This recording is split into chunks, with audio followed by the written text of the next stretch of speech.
मेरे प्यारे बच्चों, कैसे हो आप सब? सभी स्वस्थ हो? बहुत अच्छी बात है, सभी को स्वस्थ रहना भी चाहिए। आज की हमारी हिंदी विषय की कक्षा में आप सभी का स्वागत है। और जैसा कि आप सभी को पता है, हम अपने हिंदी विषय का अध्ययन करने जा रहे हैं और आज हम अपने पाठ क्रमांक 4 का अध्ययन करेंगे, जिसका नाम है अगर वे उस दिन भी स्कूल आते तो। यहाँ पर बच्चों देखो, आपको दिखाई दे रहा होगा ये चिन्ह है। कौन सा चिन्ह है? ये विस्मयादिबोधक चिन्ह। ठीक है, आते स्कूल आते तो अंत में जो शब्द है उनके बाद मतलब एक आश्चर्यचकित सा या एक विस्मय का जो ये वाक्य है, ये हमें आगे की और भी बात बताना चाहता है कि आते तो क्या होता, इसलिए ये चिन्ह लगा हुआ है। और आज का बच्चों हमारे पाठ का उद्देश्य है कि पाठ के अंतर्गत या छात्र इस संस्मरण को पढ़कर और समझकर इससे प्राप्त होने वाले उद्देश्यों को या शिक्षा को अपने जीवन में धारण करेंगे। ठीक है बच्चों, उद्देश्य आप लोगों के निहित होते हैं, आप लोगों को ही धारण करने होते हैं कि पाठ से हमें क्या शिक्षा मिलती है। उसके उपरांत हम पढ़ते हैं पाठ के अंतर्गत लेखक परिचय, शब्दार्थ, शब्दकोश जिसे कहते हैं। तो बच्चों लेखक परिचय में लेखक का नाम, लेखक का जन्म, जन्म स्थान, मृत्यु और लेखक की उपलब्धियां आती हैं। शब्दकोश में कठिन शब्दों का उनके अर्थ के साथ समावेश होता है। आइए, मैंने शार्टकट पर शब्दकोश और लेखक परिचय दोनों ही लिखे हैं, उन पर भी एक नजर डाल लेते हैं। देखिए बच्चों, लेखक परिचय, लेखक परिचय में नाम, हमारे पाठ का जो लेखक है या हमारा पाठ जिस लेखक के द्वारा लिखा गया है वो है मनोहर चमोली। मनु, छोटा नाम इनका मनु, या ज्यादातर जो प्रचलन में है या सब जिस नाम से उन्हें बोलते थे वो है मनु। जन्म 1 अगस्त सन 1973 को हुआ था इनका। जन्म स्थान इनका टिहरी गढ़वाल उत्तराखंड एक राज्य है, वहां पर। पुरस्कार, इन्हें इनकी लेखन शैली के लिए अच्छी लेखन शैली के लिए कुछ पुरस्कार भी मिले। वो इस प्रकार है, सन 2000 में साक्षरता मिशन पुरस्कार मिला इन्हें और सन 2011 में प्रताप नारायण मिश्र सम्मान से सम्मानित किया गया। ठीक है बच्चों, लेखक परिचय आया समझ में। आप देखते हैं शब्दकोश। शब्दकोश में देखो बच्चों, सहपाठी, साथ पढ़ने वाला, जो हमारे साथ पढ़ता है, हमारे साथ बैठता है हमारे मेज पर, वो सहपाठी। कक्षा, कक्ष के अंदर। ठीक ना, छोटे कद का, कोना, आपने देखा ही होगा। बेमेल, बिना समानता का, जिनमें आपस में कोई भी या कुछ भी समान नहीं हो, ना रूप रंग ना आकार कद काठी, कुछ भी जिनमें समान न हो, वो क्या कहलाते हैं? बेमेल। तबु, दबकर करने वाला या दबकर रहने वाला, किसी भी कार्य को दबकर दबे दबे से होकर करने वाला, या कोई बात दबकर बोलना, ऐसे वो होता है दबु, डरा डरा सा। कक्षा, कक्ष, कक्षा का कपड़ा। सत्र, कार्य की नई अवधि, जैसे कोई भी कार्य हम शुरुआत करते हैं तो उसका एक नया सत्र शुरू हो जाता है। जैसे हम किसी एक कक्षा में पढ़ रहे हैं, उस कक्षा को या उस कक्षा में सफलता प्राप्त करने के बाद या उत्तीर्ण होने के बाद हम दूसरी कक्षा में प्रवेश लेते हैं, तो वो हमारी कक्षा का नया सत्र शुरू हो जाता है। ठीक है। समुचित, पूरी, निहारा, देखा, मौन, चुप रहना, चुपचाप रहना, जूझना, लड़ना, गंभीर छात्र, जिम्मेदार छात्र। ठीक है बच्चों, कुछ कठिन शब्द थे जो मैंने शार्टकट पर अंकित किए और आप लोगों को बता दिए। अब बच्चों हम शुरू करते हैं अपना संस्मरण। संस्मरण बच्चों, लेखक ने खुद का ही संस्मरण लिखा है छोटे से अंश में, जिसको मैं आपको बता रही हूँ। कुछ बच्चों एक सारांश के रूप में मैं आपको बताऊंगी, छोटे तरीके के रूप में मैं बताऊंगी कि आपको वो थोड़ा सा मनोरंजन भी लगे। देखो बच्चों, लेखक और लेखक के दो मित्र थे, एक का नाम अजीत था और एक का खजान था। 3 हो गए ना, लेखक और लेखक के 2 मित्र। अजीत था वो थोड़ा गोरा और ठिगना था, छोटे कद का, और थोड़ा चंचल भी था, लड़ना झगड़ना कुछ ज्यादा करता था बच्चों के साथ। जो खजान था वो काला था और कद का बहुत ही लंबा था, मतलब बड़ा था, और उसके जो दांत थे वो मोती की तरह चमकते थे, सफेद, है ना। वो भी ज्यादा शरारत करता था, बच्चों को, छात्र छात्राओं को चिढ़ाता था, तरह तरह की आवाज निकाल कर डराता था और फिर खुद अनजान बन जाता था। अब जो लेखक है, क्या नाम है लेखक का?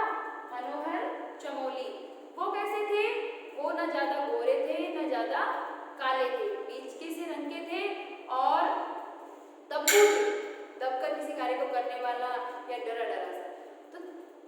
शर्मीले थे, व्यवहार से शर्मीले थे, किसी कार्य को करने में शर्म आती थी, कोई अगर किसी प्रश्न का उत्तर पूछता तो भी शर्मा जाते थे, प्रश्न का उत्तर आते हुए भी वो नहीं बता पाते थे। तो ये तीनों मित्र बेमेल थे, आपस में इनमें कोई समानता नहीं थी, जैसा कि मैं आपको बता रही हूँ, न रंग में, न रूप में, न आकार में, न कार्यों में, न आचार व्यवहार में।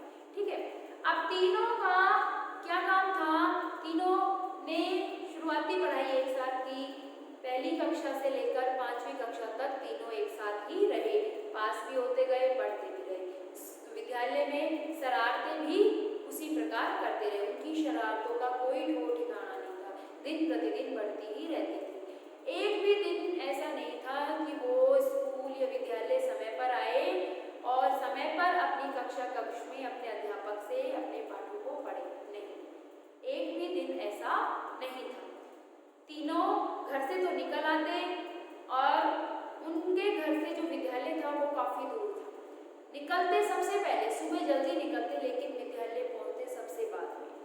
स्कूल में जो प्रार्थना सभा थी सुबह की वो हो जाती थी, उसके उपरांत जब मास्टर जी कक्षा में पहुंच जाते थे और बोर्ड पर कुछ लिखना प्रारंभ कर देते थे, तब वो कमरे के दूसरे दरवाजे, कक्षा कक्ष में 2 दरवाजे थे, तो पीछे के दरवाजे से दबे पांव से धीरे धीरे कक्षा में बैठ जाते और कक्षा के पीछे की बेंच पर बैठ जाते। ये उनका जो शरारतों का काम था, ये दिन प्रतिदिन बढ़ता रहता। अब देखो बच्चों, कई बार क्या होता है, छुट्टियों की घोषणा हो जाती है, छुट्टियां बढ़ जाती है गर्मियों की, सर्दियों की, तो उनको पता नहीं चलता, क्योंकि कभी स्कूल तो बराबर गए नहीं, है ना, नियमित रूप से, तो उनको छुट्टियों का भी नहीं पता चलता। विद्यालय में मास्टर जी ने, गुरु जी ने क्या काम करवाया, उनको भी उससे कोई लेना देना नहीं था। तो कई बार जब छुट्टियों की घोषणा हो जाती थी तो वो उनका वही काम रहता था, लगातार अपने घर से निकलना और फिर स्कूल आ जाना। स्कूल आके पता लगता कि छुट्टियां घोषित हो चुकी हैं। कुछ दिन तो वो ऐसे ही करते रहे, फिर उन्होंने क्या किया, एक नियम बना लिया कि जब छुट्टियां घोषित होगी तो एक जना जाके, एक मित्र जाके स्कूल में देखेगा कि हाँ स्कूल के में बच्चे आ रहे हैं या यहाँ से बच्चे स्कूल की पोशाक पहन के जा रहे हैं। तो उन्होंने एक सीटी बजाने का एक तरीका खोजा कि जितनी लंबी सीटी होगी समझ लो कि स्कूल जाना है, और जितनी छोटी सीटी होगी समझ लो कि स्कूल की छुट्टी। तो ये हो गई, ये इनकी दैनिक कार्य हो गया, इनका स्कूल आना, लेट आना और स्कूल की कक्षा में नहीं पहुंचना नियमित रूप से, फिर पीछे बैठना, मास्टर जी क्या पढ़ा रहे हैं उस पर कोई ध्यान नहीं देना, गृह कार्य नहीं करना, मास्टर जी सवाल पूछते हैं उसका उत्तर आते हुए भी नहीं बताना, क्योंकि जो लेखक है उनको सवालों के उत्तर थे, हल थे, वो आते थे, लेकिन वो अपने दब्बू स्वभाव के कारण, शर्मीले स्वभाव के कारण नहीं बता पाते।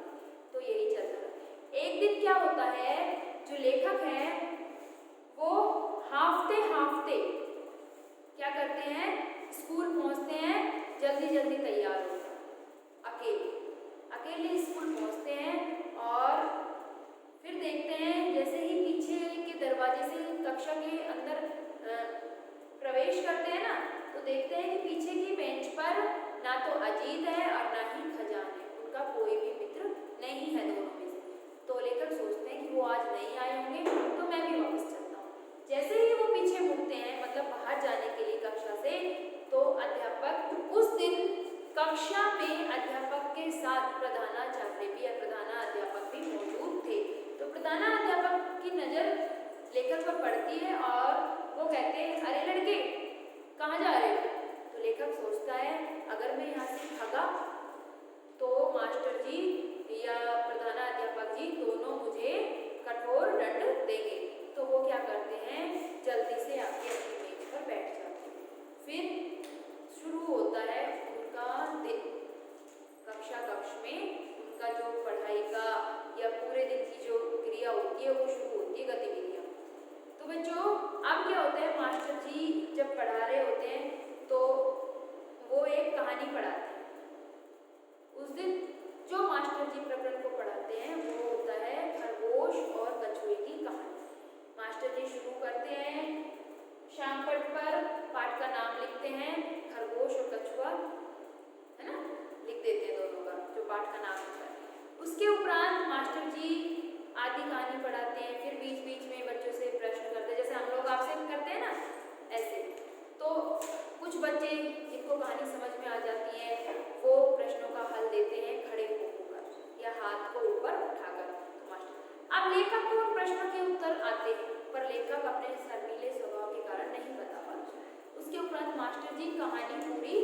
देते हैं और फिर बच्चों से कहते हैं कि इस कहानी से क्या शिक्षा मिलती है, सब अपनी अपनी अभ्यास पुस्तिका में लिखिए।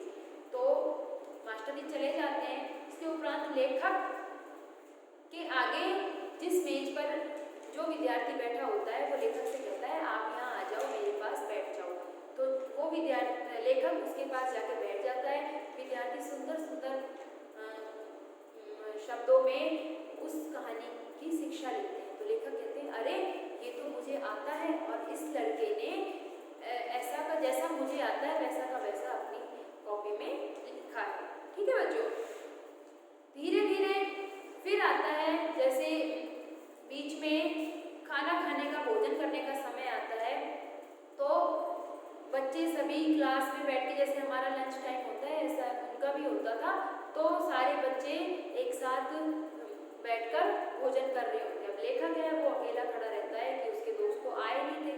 फिर क्या होता है बच्चों कि जो वो बच्चे खाना खा रहे होते हैं ना, वो लेखक को बुलाते हैं, आओ हमारे पास बैठ जाओ और हमारे साथ खाना खाओ। अब लेखक कहता है मैं तो खाना नहीं लाया। तो वो बच्चे थोड़ा थोड़ा भोजन अपने सब में से निकाल के और उसको दे देते थे, लेखक खा लेता है। फिर ऐसे ही 5वां कालांश लगता है, 6वां कालांश लगता है, 7वां कालांश लगता है। धीरे धीरे लेखक सारी कक्षाओं को पढ़ता चला जाता है, मतलब सारे विषयों की कक्षा जो है वो पढ़ लेता है।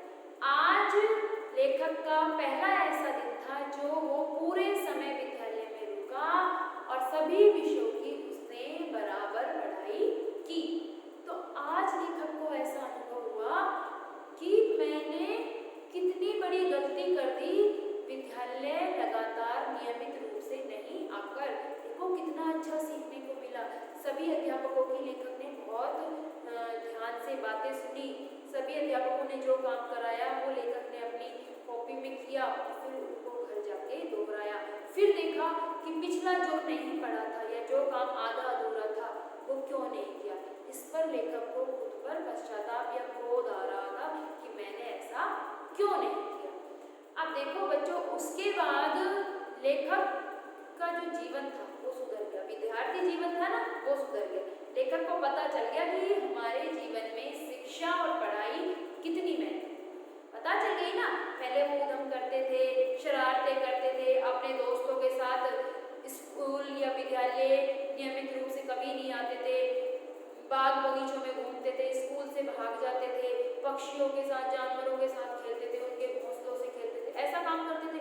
लेकिन अब जिस दिन लेखक के जो दोनों दोस्त थे वो नहीं आए, उस दिन क्या हुआ, क्या बदलाव आया लेखक के जीवन में।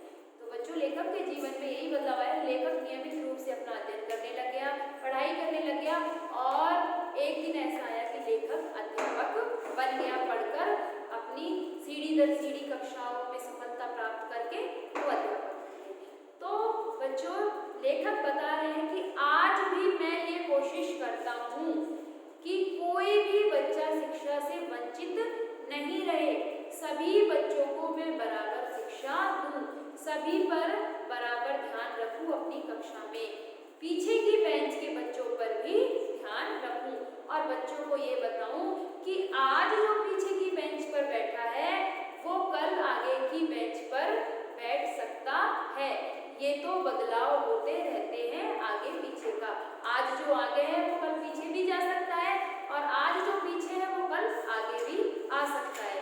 तो बच्चों यही सीखने की बात है और लेखक ने सोचा कि मैं हमेशा यह प्रयास करता हूँ कि नियमित रूप से बच्चों को गृह कार्य दूँ और नियमित रूप से उनके गृह कार्य की जांच करूँ। एक भी बच्चे की जांच नहीं छोड़ूं, उनको बार बार अभ्यास कराने का प्रयत्न करूं, जिससे कि जो मैंने अपने जीवन के प्रारंभिक पल या शिक्षा के पल जो थे जो छोड़ दिए थे या छूट गए थे मुझसे, जब विद्यालय में मैं आने जाने में आनाकानी करता था, वो अब दोबारा किसी के साथ ऐसा नहीं हो। लेखक आज भी अपने मित्रों को याद करता है, अजीत को और खजान को, और सोचता है कि अगर उस दिन वो स्कूल आते तो क्या होता। अगर वो, अब बताओ बच्चों क्या होता उस दिन वो स्कूल आते, तो पता है सबको, अगर वो उस दिन स्कूल आते तो लेखक एक अच्छा अध्यापक नहीं बन पाता। लेखक उस दिन अपनी जो कक्षा है वो पूरी नहीं ले पाता, सभी अध्यापकों को ध्यान से नहीं सुन पाता, अपना या अपनी पढ़ाई नहीं कर पाता। क्योंकि अगर उसके दोस्त आते तो फिर वो स्कूल से भाग जाते, कहीं बाहर जाके खेलते, जानवरों के साथ नदियों में कूदते फांदते चले जाते, है ना बच्चों। बच्चों कहानी तो हमारी पूरी हो गई, हमारा जो लेखक का संस्मरण था वो पूरा हो गया। लेकिन हमें इस कहानी से क्या शिक्षा मिली कि सही समय पर अगर हम अपने जीवन का सही उद्देश्य बना लें और शिक्षा का महत्व समझ जाएं तो हम सफलता जरूर प्राप्त कर सकते हैं। ठीक है बच्चों, आ गई कहानी समझ में। अब हमारे संस्मरण से संबंधित कुछ प्रश्न हैं जो हमें मौखिक रूप में ही उनका उत्तर देना है। मैं आपको समझा देती हूँ, फिर आपको खुद पढ़ के उन प्रश्नों का उत्तर अपने शब्दों में देना है। देखिए बच्चों, हमारा जो प्रथम प्रश्न है वो है, लेखक ने अपने किन सहपाठियों को महत्वपूर्ण बताया है। लेखक के कितने सहपाठी थे, कितने दोस्त थे लेखक के, बताइए।